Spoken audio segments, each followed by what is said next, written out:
अस्सलामुअलैकुम वरहमतुल्लाहि वबरकातुहू। नजरीन, इस्तकबाल है, स्वागत है आपका viral news live studio Jalgaon, Maharashtra, India में। मैं आपका मेजबान मुफ्ती मोहम्मद हारून नदवी। जी नाज़रीन, इस वक्त जलगांव शहर के इकरा कैंपस में इकरा यूनानी मेडिकल कॉलेज, इकरा बीएड कॉलेज और इकरा डीएड कॉलेज की सैकड़ों हज़ारों बच्चियों ने ज़बरदस्त अंदाज में कर्नाटक हुकूमत का जो हिजाब के ताल्लुक से घटिया फैसला आया और जिस तरीके से भगवा धारियों ने जो आतंक मचाया और हिजाब के ख़िलाफ़ आवाज़ उठाई और मुस्कान नामी बेटी पर अटैक करने की कोशिश की, इसके विरोध में आज सैकड़ों बच्चियों ने इकरा कैंपस जलगांव में ज़ोरदार अंदाज में एहतजाज किया, आंदोलन किया। हिजाब हमारा हक है, हिजाब हमारी चॉइस है, वी वांट हिजाब, वी लॉ हिजाब के नारों से पूरा कैंपस गूंजने लगा। इस मौके पर कैंपस में जो हिंदू बेटियां, जो हिंदू बहनें हैं, वो भी हिजाब के समर्थन और हिजाब के सपोर्ट में नज़र आई। ये बहुत ज़बरदस्त एहतजाज ये इकरा कॉलेज जलगांव मेडिकल कॉलेज यूनानी बीएड एंड डीएड कॉलेज का रहा। आप देख सकते हैं इस वक्त बेटियों ने, उनके टीचर्स ने क्या कहा और ख़ुद हिंदू बेटियों और हिंदू बहनों ने क्या कहा, देखिए ज़रूर और शेयर कीजिए।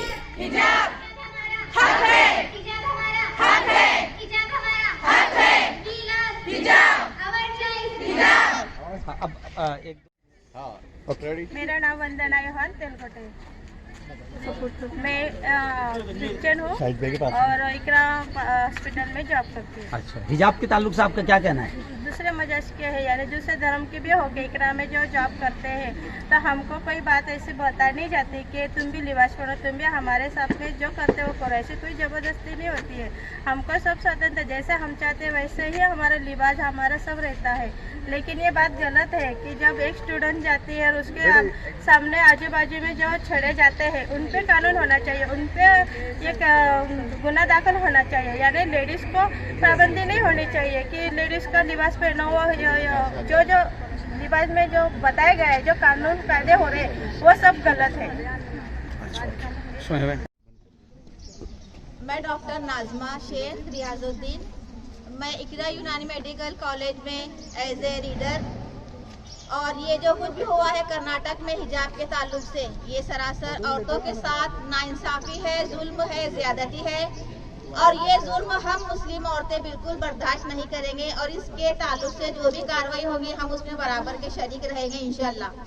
और पर्दा और हिजाब जो है ये इंसानों का बताया हुआ या इंसानों का तैयार किया हुआ कानून नहीं है, ये कानून अल्लाह ताला की तरफ से है, औरतों की हिफाजत के लिए और औरतों के प्रोटेस्ट के लिए। अल्लाह ताला ने कुरान पाक में जो है इसका हुक्म नाजिल किया है कि औरतें जो है वो अपने तहफ़्फ़ुज़ के लिए, अपनी हिफाजत के लिए जो है वो पर्दा करें, और इसमें किसी की जो है ज़बरदस्ती और सख्ती नहीं होना चाहिए कि ये पर्दा ना करे या हिजाब ना करे।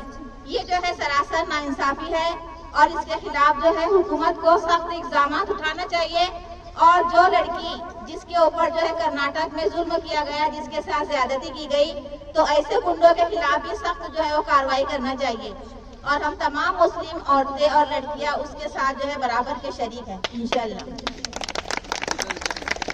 गीता जोशी करके सिस्टर बोल रही हूँ। गीता जोशी, आप यहाँ सिस्टर है? हाँ, मैं इधर सिस्टर हूँ। अच्छा जी। मैं 8 साल से इन लोगों के साथ काम कर रही हूँ। पर इन लोगों ने कभी ऐसा प्रेशर नहीं डाला कि हमारे इधर ऐसे यानी नकाब वगैरह पहनते कि आप करो। जो हमारी संस्कृति है, हमने हमारी संस्कृति के हिसाब से हम इधर आ रहे हैं। और ये जो आप लोगों का ये सब राजकारण है, हाँ, तो इस राजकारण में ये जो मासूम बच्चियाँ हैं, अभी ये जो उनके इसमें लिबास में जो सेल्फ है, तो इसके लिए आप उनके ऊपर राजकारण नहीं, बच्चों के साथ आप यूज कर सकते हैं। कर्नाटक में जो ख़वातीन को सताया जा रहा है, ये सरासर जुल्म की एक हद है।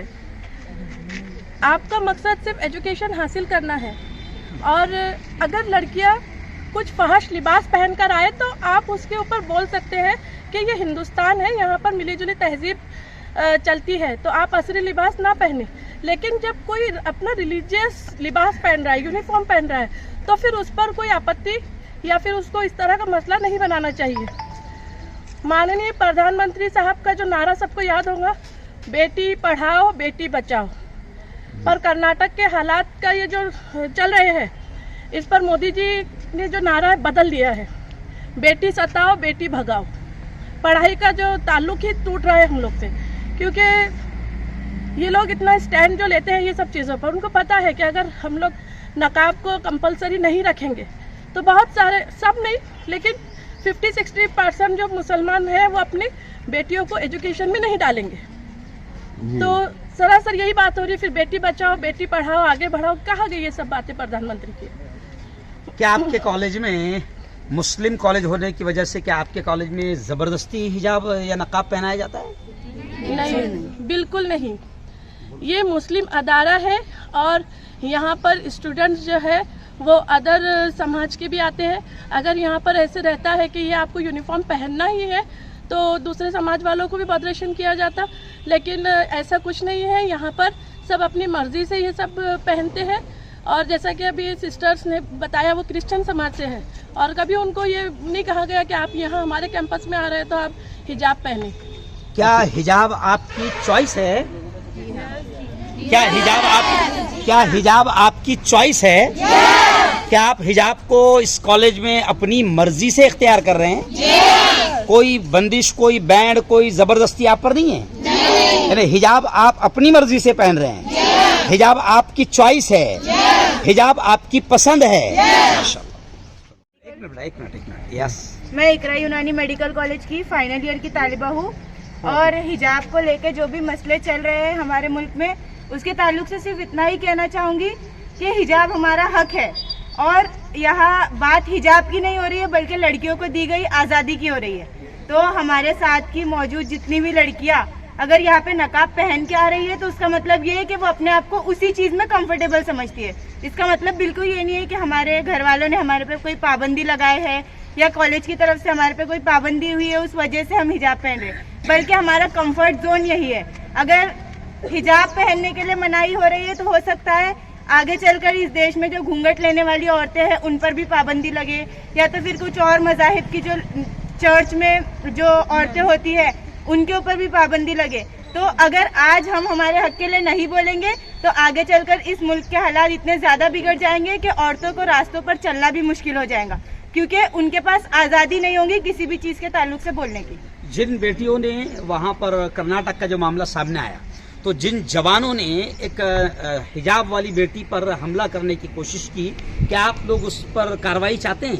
बिल्कुल चाहते हैं, कार्रवाई होनी चाहिए। बिल्कुल चाहिए, क्योंकि हम चाह रहे हैं कि अगर हम अपने घर से दूर यहाँ पढ़ने आए हैं तो हम उतने ही सेफ रहे जितने हम हमारे माँ बाप के पास सेफ थे। अच्छा, कहाँ से आप आए हैं यहाँ पर पढ़ने के लिए? हम मुंबई से आए हैं। क्या नाम है आपका? शेख अफीफा। अच्छा, मुंबई से आप यहाँ पर आए। जी। 3rd ईयर BMS इकरा यूनानी मेडिकल कॉलेज के स्टूडेंट हैं आप। क्या नाम है आपका? मेरा नाम शाह सबा अबू बकर है। जी, कहाँ से आप? जलगांव से। जलगांव से। बोलिए। मैं कहना पूछना चाहती हूँ कि हमसे पूछा जाता है कि हमारे चेहरे पे हम हिजाब क्यों लगाते, तो आप लोग उनसे क्यों नहीं पूछते हैं कि वो हमारे चेहरे से हमारा हिजाब क्यों हटाना चाहते? जी।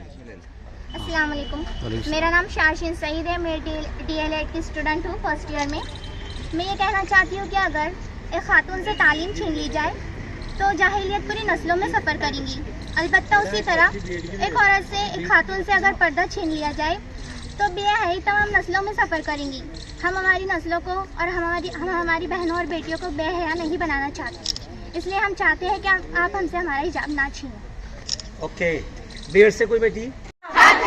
माय चॉइस माय हिजाब, माय चॉइस माय हिजाब, हिजाब हमारा हक है। वी सपोर्ट हिजाब, वी लव हिजाब, वी वांट हिजाब, वी वांट हिजाब, वी सपोर्ट हिजाब, वी लव हिजाब, हिजाब हमारा हक है, हिजाब हमारा हक है। ओके सर, इकरा के हसीन कैंपस में जहाँ पर इकरा यूनानी मेडिकल कॉलेज, इकरा D8 कॉलेज और इकरा B8 कॉलेज चलता है, यहाँ पर सैकड़ों की तादाद में, हज़ारों की तादाद में स्टूडेंट यहाँ पर रहते हैं। आपने देखा कि इस वक्त बड़ी तादाद में रैली यहाँ पर हिजाब के ताल्लुक से निकाली गई। आप जानते हैं कि इस वक्त मुल्क में घटिया किस्म की नीच किस्म की राजनीति चल रही है और हिजाब जो फंडामेंटल राइट है इसके खिलाफ भी भगवा गुंडे गलत माहौल बना रहे हैं, जिनको इन बेटियों ने बिल्कुल नकारा है और साफ तौर से कहा है कि माई चॉइस माई हिजाब, वी लव हिजाब, वी वांट हिजाब। तो हिजाब को लेकर आज यहाँ पर इकरा यूनानी मेडिकल कॉलेज, इकरा डीएड कॉलेज, इकरा बीएड कॉलेज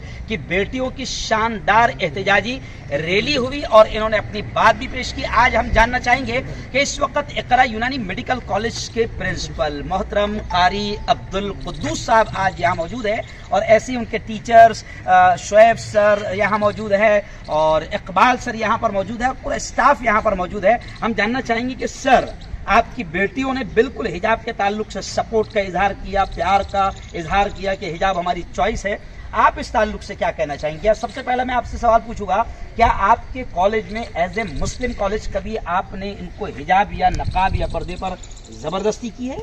नहीं, जबरदस्ती कुछ नहीं हो, बच्चों का लिबास है, खुद अपने लिबास में आती है और वो इस लिबास में खुश। मैं कोई ऐसा दिन या कोई ऐसा वक्त नहीं देखता हूँ जो इनका हिजाब उसके जिस्म से हटा हुआ हो, बल्कि वो हमेशा हिजाब में रहती है।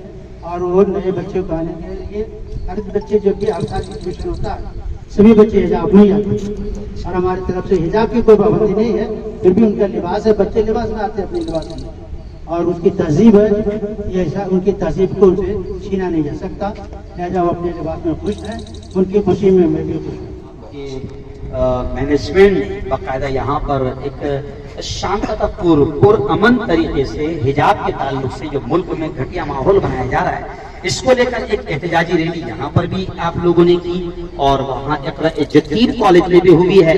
तो ये पैगाम हम लोग पुरअमन तरीके से शांततापूर्ण अंदाज में भारतीय हुकूमत को, इंडियन गवर्नमेंट को ये बता रहे हैं कि हिजाब हमारा संवैधानिक हक है, हमारा राइट है। यहाँ कितना खूबसूरत मंजर है, आज हमारी हिंदू बहनें यहाँ पर मौजूद है, गीता बहन जो यहाँ सिस्टर है उन्होंने इंटरव्यू दिया और भी हिंदू बहनें यहाँ पर मौजूद है। इनका सबका कहना है और हमारा मानना है कि ये हमारा राइट है, हमारा हक है, इस पर हुकूमत में जबरदस्ती नहीं करना चाहिए। लेकिन मैं आपको बता दूं, एक मैं सियासी नेता भी हूं और इसी कैंपस का 14 साल का लेक्चरार भी रहा हूं। मैं आपको बताऊं कि ये सिर्फ एक राजनीति चल रही है, लेकिन इनकी घटिया और नीच राजनीति को खत्म करने के लिए हजारों लाखों की तादाद में मुस्लिम बेटियां ही नहीं बल्कि हिंदू बेटियां, हिंदू बहनें भी हिजाब के समर्थन में पूरे हिंदुस्तान में सड़कों पर उतर आई है और इंशाअल्लाह आपको, हमको, सबको हमारा हक मिलकर रहेगा, क्योंकि मुल्क जान चुका है, मुल्क जान चुका है ये मुद्दे हमारे नहीं हैं। हमारे मुल्क का मुद्दा है तालीम, एजुकेशन, शिक्षण, स्वास्थ्य, मेडिकल, है ना, भुखमरी, बेरोजगारी, ये असल मुद्दे हैं। लेकिन अभी असल मुद्दों से ध्यान हटाने के लिए कभी इन भगवाधारियों को हजरत शहीद टीपू सुल्तान रहमतुल्लाह याद आ जाते हैं, तो अभी हिजाब याद आ गया, तो ये मुल्क में मुद्दे चलाए जा रहे हैं। लेकिन आपने पुरअमन तरीके से जो एहतजाज किया, जो आपने शांततापूर्ण अंदाज में रैली निकाल कर जो आपने इस घटिया षड्यंत्र पर नाराजगी का इजहार किया, मैं आपको मुबारकबाद पेश करता हूं। और आपकी लड़ाई हम सब की लड़ाई है और एक मुस्लिम धर्मगुरु भी हूं, एक मुफ्ती भी हूं, तो उस नाते में एक बात कहूंगा, एक ही बात कहूंगा कि कुरान ने कहा है वक़रना फी बुयूतिकुन्ना वला तबर्रजना तबर्रुजल जाहिलिया, कि कुरान कहता है कि जाहिलियत की तरह तुम अपने आप को बेपर्दा न रखो, क्योंकि इस्लाम के आने से पहले, कुरान के आने से पहले, प्रेषित प्रॉफिट मोहम्मद के आने से पहले इस दुनिया में जहालत आम थी, इतनी जहालत आम थी कि मामूली बातों पर मर्डर, कत्ल हुआ करते थे और इतनी जहालत आम थी कि बेटी का पैदा होना इतना बड़ा ऐब समझा जाता था कि कुरान ने कहा वइज़ल मौऊदतु सुइलत बिअय्यि ज़ंबिन क़ुतिलत, कि बेटी को पैदा होती गाड़ दिया जाता था, दफन कर दिया जाता था। अगर किसी घर में बेटी पैदा हो जाती तो बाप शर्म के मारे मोहल्ले में, गांव में मुंह नहीं दिखाता था जब तक कि बेटी को गाल ना दे, मार ना दे। लेकिन इस्लाम आया, औरतों को भी हक दिलाया, बेटियों को हक दिलाया, इस्लाम आया। हमारे नबी ने कहा कि माँ के कदमों तले जन्नत है, हमारे नबी ने कहा कि बेटी रहमत है, तो इस्लाम ने औरतों को भी हक दिलाया और औरतों को ये भी हक दिलाया इस्लाम ने कि उनको पर्दे के जरिए से उनकी सिक्योरिटी, उनकी हिफाजत की जा सके। आज पर्दे के जरिए से हम सबकी हिफाजत होती है। आपने कभी देखा